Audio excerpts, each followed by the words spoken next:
एक बार फिर से मध्य पूर्व में तनाव बढ़ गया है। ईरान ने इजराइल पर मंगलवार को एक बड़ा मिसाइल हमला किया, जिससे पूरी दुनिया में हड़कंप मच गया है। हर देश इस पर अपनी प्रतिक्रिया दे रहा है और इस वीडियो में हम आपको बताएंगे कि किस देश ने इस हमले पर क्या कहा। हर एक डिटेल जानने के लिए वीडियो को अंत तक जरूर देखें। सबसे पहले बात करते हैं संयुक्त राष्ट्र की। यूएन के महासचिव एंटोनियो गुटेरेस ने इस हमले की कड़ी निंदा की और कहा कि मध्य पूर्व में हो रही ये एस्केलेशन यानी बढ़ती हिंसा तुरंत रुकनी चाहिए। उन्होंने साफ शब्दों में कहा कि हमें अब सीज फायर की जरूरत है। मतलब उन्होंने साफ कर दिया है कि अगर ये युद्ध नहीं रुका तो इसके नतीजे गंभीर होंगे। अब चलते हैं अमेरिका की तरफ, जिसने इस पूरे मामले पर ईरान के हमले को टोटली अनएक्सेप्टेबल यानी पूरी तरह से अस्वीकार्य कहा। राष्ट्रपति जो बाइडेन ने तुरंत अमेरिकी सेना को आदेश दिया कि इजराइल की रक्षा की जाए और ईरान के मिसाइलों को शूट डाउन किया जाए। वहीं अमेरिकी विदेश मंत्री एंटनी ब्लिंकन ने कहा कि इस हमले का मुकाबला करने में अमेरिका और उसके अन्य साथी देशों ने इजराइल की मदद की।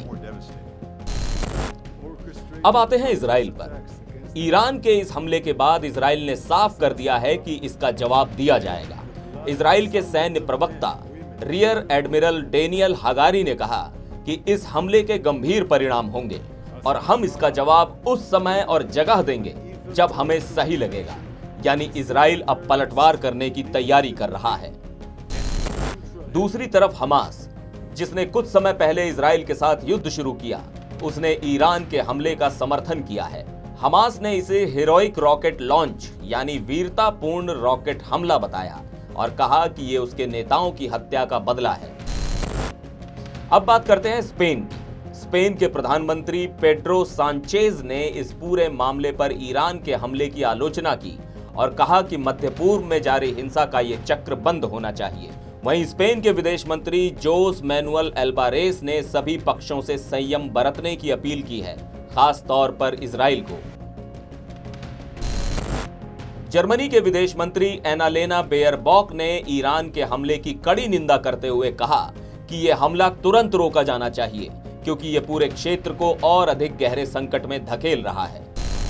फ्रांस के राष्ट्रपति इमैनुअल मैक्रों ने भी ईरान के हमले की कड़ी आलोचना की और कहा कि उन्होंने अपने मध्य पूर्व में मौजूद सैन्य संसाधनों को सक्रिय कर दिया है ताकि स्थिति को संभाला जा सके।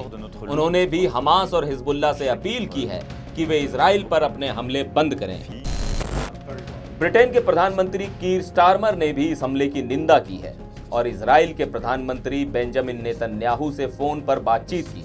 उन्होंने इजराइल की सुरक्षा और नागरिकों की रक्षा के प्रति ब्रिटेन की प्रतिबद्धता दोहराई।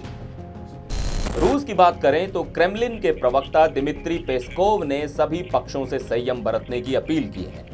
जब उनसे पूछा गया कि अगर मामला और बिगड़ता है तो क्या रूस ईरान का समर्थन करेगा, तो उन्होंने कहा कि रूस की सभी पक्षों के साथ बातचीत जारी है और वे हिंसा से बचने की अपील कर रहे हैं।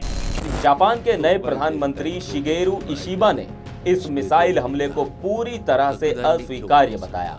उन्होंने ये भी कहा कि जापान अमेरिका के साथ मिलकर इस तनाव को कम करने के लिए काम करना चाहता है ताकि स्थिति नियंत्रण से बाहर ना हो।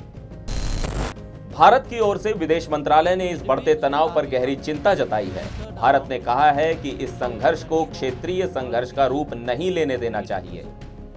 विदेश मंत्रालय के बयान में कहा गया है कि हम पश्चिम एशिया में सुरक्षा स्थिति के बढ़ते तनाव से बेहद चिंतित हैं और सभी पक्षों से संयम बरतने और नागरिकों की सुरक्षा सुनिश्चित करने की अपील करते हैं।